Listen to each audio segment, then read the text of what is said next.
It happened. It finally happened. Truly, I have waited years for this. Hi, I'm Lady Genevieve. If you are someone who has been watching my videos on The Boys, which I've now been making and posting for a couple of years at this point, you know that all of this started on my channel with a video about kimchi. That's the ship name for Kimiko and Frenchie. I just made that on a whim, by the way. I never thought that it would crack 50,000 views, and it's still one of my most viewed videos on my channel. The amount of naysayers I had to remove from my channel for saying, I don't see it, or it's a father-daughter relationship, or they're not romantically interested in each other. Lies, lies, and more lies, and lies on top of lies. And I have been vindicated because she finally kissed him. Having said all of that, though, you know that when I do my reviews of The Boys, I go through things by character, since there's always a lot going on in these episodes, and it's just the easier way for me to organize things, and I like to save Kimiko for last because she's my favorite, and also because she just had a lot going on in this episode that I really liked. So, saving the best for last. First things first, Maeve hooked up with Butcher. Girl, love yourself enough to know that you can do better. And Homelander sniffing out the fact that they did the deed. Ooh, that's nasty. Throw Homelander into a volcano. S'il vous plaît. Merci. When I first got to this part of the season, I was a little bit worried about Maeve, but I was also wondering if at least part of the decision to make her disappear like this was stemming from the fact that the show, like I've been saying time and time again in these season 3 reviews, is being stretched thin. The ensemble has become so bloated that there simply aren't enough minutes available in the runtime to showcase and utilize everyone as effectively as we would like. I had some very frustrated Jensen Ackles fans commenting on some of my reviews to vent their frustrations when I was pointing out how long it's taken to even get him into the mix. Mind you, these fans were not being rude or aggressive to me, I want to make that clear. They were simply sharing their feelings about the show this season, and I don't think you need to be a Jensen Ackles stan to recognize that stories for characters, including his, are being stretched thin. The show is very expensive, that's evident based on how much they do with the action, with special effects, with licensing, and so on and so forth, so I doubt that increasing the episode count is an option, even though I would love for it to be. Now moving on to Homelander, I think it's a safe bet that his denial that anything is wrong is at least partially inspired by the political tensions in the US in particular, when there were a fair few people wanting there to be more safety measures implemented during the Rona, while other politicians, and in particular big corporations, did not want anything to close or shut down for any amount of time because it would mean a decrease in their profits. I'm not here to argue that particular political issue, I am simply stating that it's my theory that this would have been weighing on Eric Kripke's mind when he was brainstorming and creating the story for season 3. They're doing a fair bit to expose Homelander's insecurities this season, as well as just how volatile he is. When that board member of Vought asked a reasonable question about the business, he lashed out because he felt insecure about not already knowing all of the ins and outs of how a giant corporate machine runs. There's a lot of business jargon that is something that he would not be as familiar with. It's never been his responsibility before this. The TLDR, though, is that I would really like for Homelander to get hit in the face repeatedly. Now, if you've watched my spoiler-free review of this episode, you will have heard me say that this episode had one of the most difficult scenes for me to watch in the entire season. And I'm presuming that once you've watched the episode, you have figured out that I was referring to the scene where Blue Hawk attacks the community center. I know that The Boys has offered some very challenging scenes to watch before this, but this was as direct a depiction of the fascist US police force as you can get. I mean, really, the only way they could have made it worse is if they had reenacted MK Ultra, which, for the record, I don't think it would ever be a good idea to do for the show. I think it would just be too much. I had a viewer comment on my channel that they thought Blue Hawk was going to kill A-Train's brother, and I did not respond in any way to that comment because I didn't see any way for me to do that without it being interpreted as me agreeing with or denying that prediction, and I just really don't want to be scolded by Prime Video for leaking anything early. But thankfully, A-Train's brother is still alive. He was hurt, but he's not dead. And I don't know if I would have been able to handle seeing that, to be honest. Believe it or not, I think this was a really good A-Train episode because you really got to see that struggle he's going through, where he does want to push for some kind of action against Blue Hawk. He knows that Blue Hawk is not a good person. He's been over-policing a predominantly black neighborhood, but he was still trying to operate within the confines of a deeply corrupt system, that of the corporation Vought, which is symbolic of the oppressive systems that the majority of the world is negatively impacted by. A-Train still needs to learn that the only way to make meaningful change is to completely turn against the system doing the oppression in the first place. You need to rage against the machine, because acting nicely and playing by their rules will never be what revolutionizes things to be better for those who are suffering under systemic oppression. While we are already on the Seven side of things, I might as well also touch on Ashley's promotion to CEO of Vought. She is clearly out of her depth, though she's putting forth a valiant effort. However, I really enjoyed her scene with Annie, where you can see that very brief crack in her armor and her genuine fear and vulnerability as a human being comes through. Annie is pleading for her to help, and when you get that moment where you think maybe Ashley really will help her out and tell her where Maeve is, and then Ashley locks it all back down again. That makes me very intrigued to see where she might go in the future. I don't really think she will ever fully reform herself as a character. Maybe that's a simplistic way of looking at a character's potential growth or lack thereof. But I do think that if things escalate enough and more or less everyone else gets on the same page against whatever the foe is, Homelander, or even if the foe is Vought itself, I could see it as a possibility that she might offer a little bit of help and she will jump ship so that she can run off and find success elsewhere. I don't for 1 second believe that she would ever go so far as to become a true humanitarian, but from this scene, I think we as the audience get an understanding that she doesn't really see a way out right now of her circumstances. And I also think she does care about having a fair bit of money and success.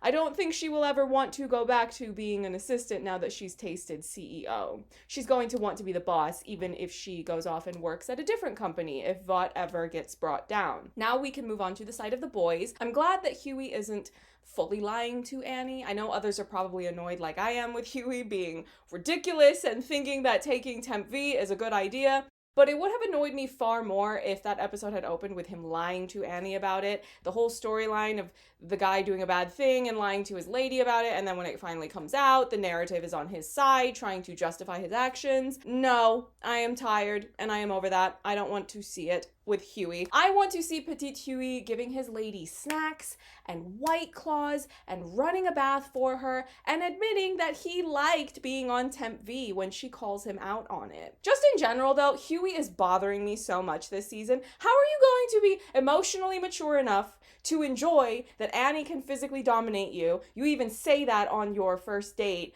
But now that we're doing a season about toxic masculinity, it just conveniently bothers you. Let that be a lesson to all of us, that even if you meet a real-life Huey, don't believe his sweet talk, because deep down, he will still be a disappointment. He might not have lied about taking the Temp V, but do you know what he did do?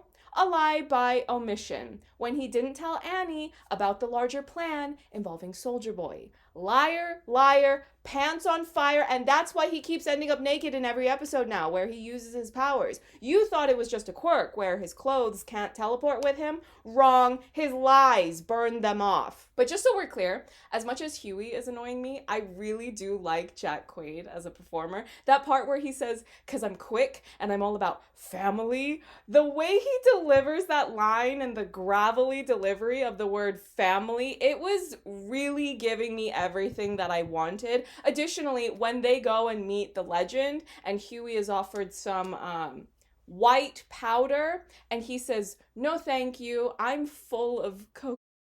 Both of these lines, the way that they're delivered, it really made me wonder if Jack Quaid had improvised them, because they reminded me of that line from season 1 where Jack Quaid said, "You played my like jazz." Eric Kripke said in an interview that that line was improvised by Jack, and he was playfully angry about how many compliments he has received for writing that line.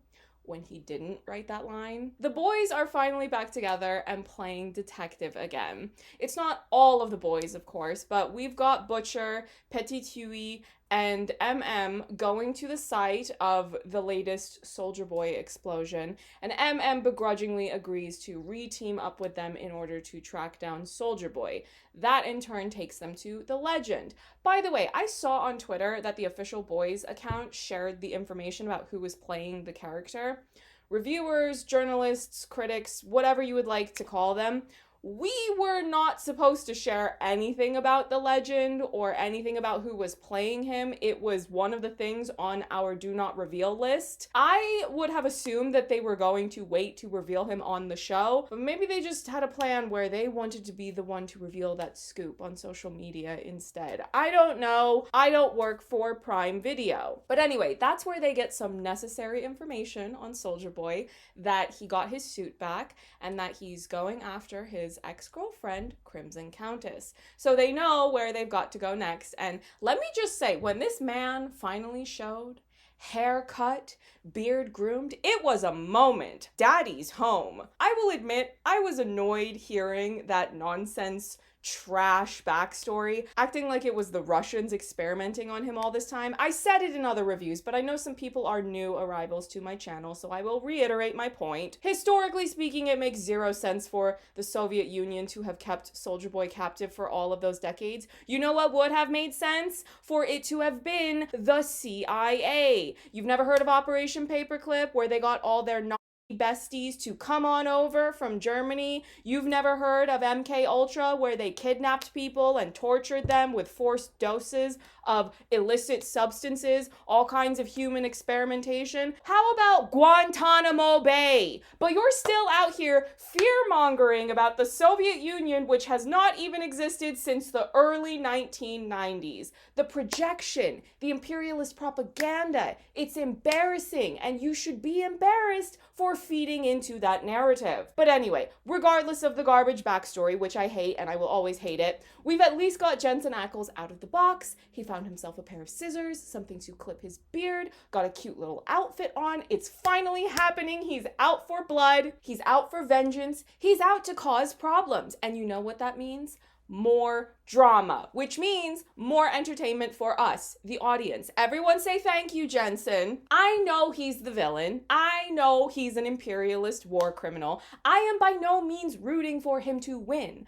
I just want him to make some good drama before the good guys presumably win. That's all I want. I want a show, I want a spectacle, I want a hot mess. He already got rid of Crimson Countess. I'm supposed to feel sorry for that bitch. I don't. She's the reason I had to watch that nasty webcamming scene. I will never be able to unsee that. The men in black are not real. They can't just flash a light and remove the bad things to help me sleep better at night. And you know what? If Soldier Boy was really as much of a problem as they made him out to be, why didn't you just get rid of him? Useless bunch of soups is what you are. So now we see what the plan is for Soldier Boy. We see what he wants to do, which is get revenge on his old teammates for selling him out, and presumably Vought by extension, but one thing at a time.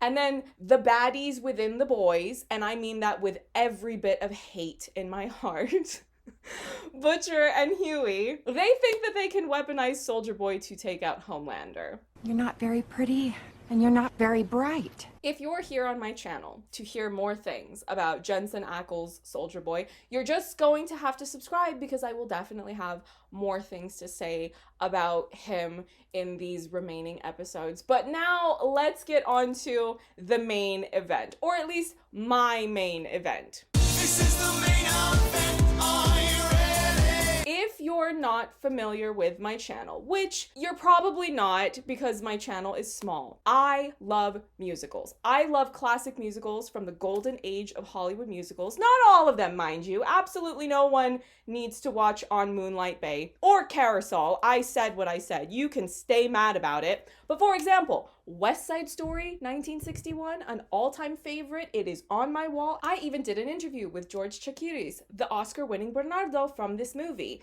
It's on my channel, and he is a sweetheart, by the way. So when I found out Eric Kripke is a fan of older musicals, I was intrigued to see what he would do with that concept. And now I've also seen Karen say in interviews that she really didn't have the experience or background with dance choreography. So I want to be kind about judging the number when it comes to that. When I take into account that she was nervous about it and that she was really out of her element, I think she did well. I love that they referenced the legend, the icon, Judy Garland, by showing her singing I Got Rhythm. I mean, if that's the song, it's either that or Gene Kelly singing I Got Rhythm in An American in Paris, which would have also been a good choice. I love Gene Kelly, and that's a Vincente Minnelli film, who was one of Judy Garland's husbands, by the way, and Liza Minnelli's father. Judy Garland has some truly fabulous, talented daughters. Not only Liza Minnelli, but Miss Lorna Luft,